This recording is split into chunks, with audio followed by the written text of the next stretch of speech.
Praise the Lord. మహాఘనుడును పూజ్యుడునైన యేసుక్రీస్తు ప్రభువారి శ్రేష్టమైన నామమునకు మహిమ కలుగునుగాక. ఆమేన్. ప్రభువునందు ప్రియులారా, ఈ దినము డిసెంబర్ 2 సోమవారపు ఉదయకాలము వేళ దేవుని వాక్యము వింటున్న మీ అందరికీ దేవుని సేవకునిగా నా హృదయపూర్వకమైన శుభములు. దేవుని కృప నిత్యము మీ కుటుంబమునకు మీకు తోడయ్యుండి నడిపించునుగాక. ఆమేన్. దేవుని కృపా వాత్సల్యమును బట్టి నిన్నటి దినమున డిసెంబర్ మాసములోనికి ప్రవేశించడానికి ప్రభువు గొప్ప కనికరాన్ని చూపారు.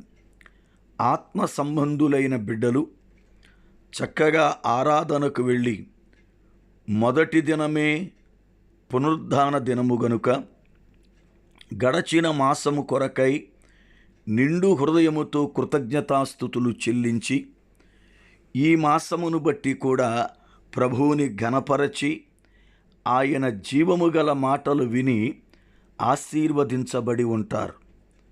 అయితే లోకస్తులు వాళ్ళ ఇష్టానుసారముగా వాళ్ళు ప్రవర్తించి ఒక దినమును వ్యర్థపరుచుకొని ఉంటారు.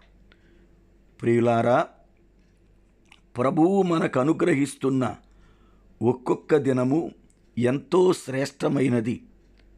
మన జీవితములో ప్రభువుకి దగ్గరగా జరగడానికి ఈ దినములు ఎంతగానో ఉపయోగకరములు గనుక సమయమును పోనయ్యక దేవుని పిల్లలుగా వృద్ధియగునట్లు ఆత్మీయ జీవితాలను వాక్యానుసారముగా కట్టుకోవడానికి సిద్ధపడదాం. మన ప్రతి అవసరతను ప్రభువు తీర్చి మనకు క్షేమము కలిగించి నడిపించునుగాక. ఆమేన్. రండి, దేవుని వాక్యమును చదువుకొని వాక్యమును విందాం. కీర్తన గ్రంథము 37వ కీర్తన 33వ చరణం. వారి చేతికి యెహోవా నీతిమంతులను అప్పగింపడు. వారు విమర్శకు వచ్చినప్పుడు ఆయన వారిని దోషులుగా ఎంచడు. ప్రార్థన. పరిశుద్ధుడవైన మా పరమ తండ్రి, మీకు వందనాలు, స్తోత్రాలు చెల్లిస్తున్నాను. మీ కనికరమును ప్రేమను బట్టి మాతో మీరు మాట్లాడుతూ మమ్ములను బలపరుస్తున్నందుకై వందనాలు. ఈ దినమున వాక్యం వింటున్న ప్రతి బిడ్డను దీవించండి, కృపా సమృద్ధిని అనుగ్రహించండి, కుటుంబాలకు సమాధానమును క్షేమమును దయచేయండి. నశించిపోతున్న ప్రతి ఆత్మ రక్షింపబడినట్లుగా కార్యము జరిగించండి.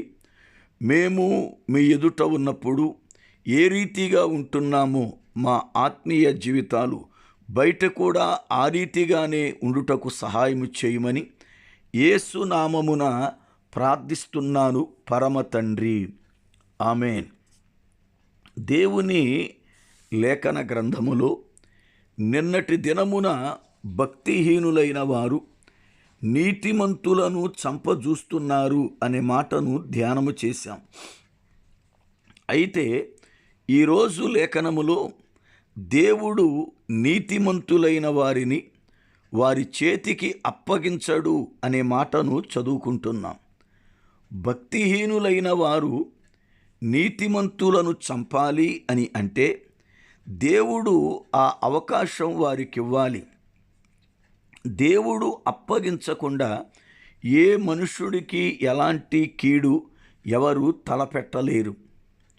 యోబు గ్రంథం 1వ అధ్యాయం మనము 7వ వచనము నుండి ధ్యానము చేస్తే అపవాది దేవుడు మాట్లాడుకుంటున్న సంభాషణ మనకక్కడ కనబడుతూ ఉంది. దేవుడే అపవాదితో, నా సేవకుడైన యోబును గూర్చి నువ్వు తెలుసుకున్నావా అని అంటే, అపవాది ఒక మాట అన్నాడు, అతడేమీ నీ యందు ఊరకనే భయభక్తులు కలిగిలేడు, నీవు తన చుట్టూ కంచిని వేశావు, అందుకే అలా ఉన్నాడు. ఆ భద్రతను తీసివేచ్చూడు అని అంటే, సరే ఆ కంచెని తీసివేస్తాను, నువ్వు శోధించు చూడని దేవుడే నీతిమంతుడైన యోబుని అపవాది చేతికి అప్పగించాడు. లేకపోతే అపవాది యోబుని తాకలేడు, యోబుకి నష్టం అనేది కలిగించలేడు. కానీ దేవుడు కొన్ని పర్యాయాలు నీతిమంతుని యొక్క నీతి సంపూర్ణమవ్వడానికి, నీతిమంతుని యొక్క విశ్వాసం అనేది పరీక్షింపబడడానికి, నీతిమంతుని ద్వారా తాను మహిమ పొందడానికి కొన్ని పర్యాయాలు మనలను అప్పగిస్తూ ఉంటాడు.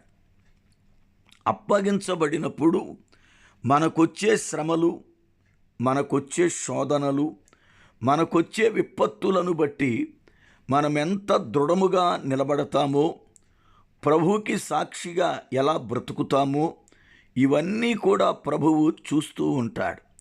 కనుక సోదరుడా, సోదరి, మన జీవితములో నీతిమంతులను దేవుడు దుష్టునికి అప్పగించడు అని నేర్చుకుందాం.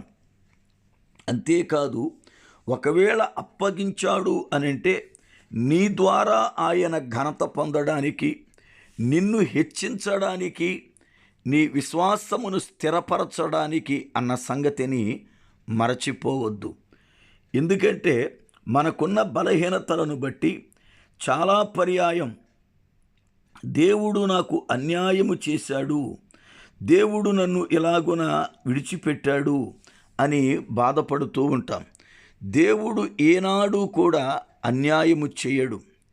ఆయన న్యాయవంతుడు, నీతిమంతుడు, దయాదాక్షిణ్యములు కలిగినవాడు. మన కొరకు తన ఆఖరి రక్తపు బొట్టు వరకు కార్చిన ఆ ప్రభువు మన విషయములో ఎలా అన్యాయము చేస్తాడు? మనలను తన స్వరక్తమిచ్చి కొనుక్కున్నాడు. మనము కొనబడిన వారం, మనకెలా కీడు చేస్తాడు? గనుక మన జీవితములో ఏదైనా ఒక సంఘటన జరుగుతుంది అంటే దాని ద్వారా దేవుడు మహిమ పొందుతాడు అనే సంగతిని ఎన్నడూ మర్చిపోకూడదు. ఆయన నిత్యము నీకు తోడై ఉండడానికే ఇమ్మానుయేలుగా లోకమందు జన్మించాడు. మహాఘనుడైన దేవుడు రక్తమాంసములు కలిగిన వానిగా లోకములో జన్మించడానికి అనేకమైన కారణాలు ఉన్నాయి. దేవుడే మనుష్య రూపేణ జన్మించడానికి ఎన్నో కారణాలు బైబిల్ గ్రంథం మనకి బోధిస్తుంది. వాటిలో ఒక శ్రేష్టమైన కారణం మనకు నిత్యము తోడై ఉండడానికి, ఇమ్మానుయేలుగా మనల్ని నడిపించడానికి, మనతో సహవాసము చేయడానికి ఆయన ఇష్టపడుతున్నాడు. అందుకే ప్రభువారు పునరుద్ధానుడై తిరిగి వెళ్ళిపోయేటప్పుడు శిష్యులైన వారితో ఒక మాట అన్నాడు, నేను సదాకాలము మీతో కూడా ఉందును అని. మత్తయి సువార్త 28వ అధ్యాయం ఆఖరి వచనములో ఈ మాటతో ముగించాడు మత్తయి భక్తుడు. దేవుని పిల్లలుగా ఆయన సదాకాలము మనకు తోడై ఉండేవాడు. ఒక్కసారి పాపములో నుండి మనలను బయటికి లాగి, మనలను కడిగి పరిశుద్ధపరచి, తన శరీరములో ఒక అవయముగా మనల్ని మార్చుకొని సంఘమందు స్థిరపరిచిన తరువాత ఎన్నడూ కూడా ప్రభువు మన చెయ్యి విడువడు.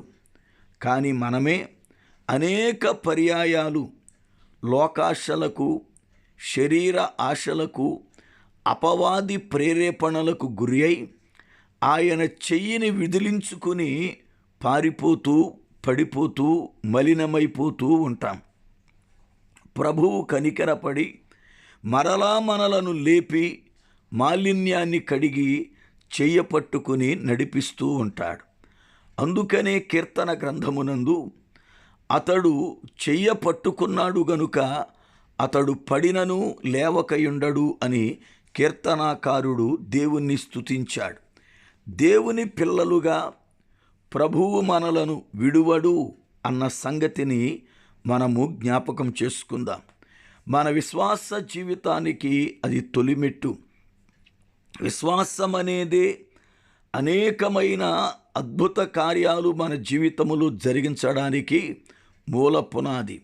విశ్వాసమే కోల్పోతే మనము రక్షింపబడలేము. రక్షణ అనేది మన ఆత్మీయ జీవితములో జరగదు.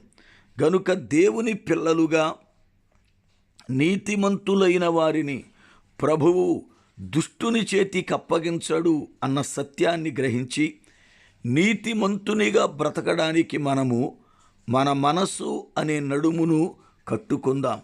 మనసు పదే పదే జారిపోతూ, మనసు అనేక రకములుగా త్రోవ తప్పిపోతూ ఉంటుంది. అయితే దేవుని పిల్లలుగా మన మనస్సును ప్రభువునందు స్థిరపరచి వాక్యమనే సత్యపు తాడు చేత మన నడుముని మనము బిగించుకోవాలి. ఎప్పుడైతే వాక్యము చేత కట్టబడ్డామో మనము ఎటుబడితే అటు పడిపోకుండా, జారిపోకుండా ఆత్మీయ స్థితిలో వర్ధిల్లడానికి, బలపడడానికి మేలుకరమైన కార్యములను ప్రభువు జరిగిస్తాడు. ఈ రోజున మనము ఒకవేళ బలహీనులుగా కనబడవచ్చు, లోకములో తృణీకరింపబడిన వారిగా కనబడవచ్చు, ఎన్నిక లేని వారముగా కనబడవచ్చు. కానీ మన పక్షమున ఉండి మనకు తోడుగా నుండి మనల్ని నడిపిస్తున్నటువంటి దేవుడు బలవంతుడైన దేవుడు. ఆయన నిత్యుడగు తండ్రి. గనుక దేవుని పిల్లలుగా ప్రభువుని కలిగి విశ్వాస యాత్రను కొనసాగించుటకై ప్రభువు సహాయము చేయునుగాక. ఆమేన్. ప్రార్థన. కృపానిధివైన పరమ తండ్రి, మీకు వందనాలు, స్తోత్రాలు చెల్లిస్తున్నాను. ఈ దినము వాక్యము విన్న ప్రతి బిడ్డను దీవించండి, బలపరచండి, క్షేమాభివృద్ధిని కలిగించి సమాధానముతో నింపి వారి కుటుంబాలను ఆశీర్వదించండి. యేసు నామమున ప్రార్థిస్తున్నాను పరమ తండ్రి. ఆమేన్. మన పరమ తండ్రి అయిన దేవుని యొక్క ప్రేమ, ఆయన కుమారుడును మన రక్షకుడునైన ప్రభువారి శ్రేష్టమైన కృప, పరిశుద్ధాత్మ దేవుని యొక్క అన్యోన్యమైన సన్నిధి, ఆయన సహవాసము మనకును సకల పరిశుద్ధులకును తోడైయుండునుగాక. ఆమేన్.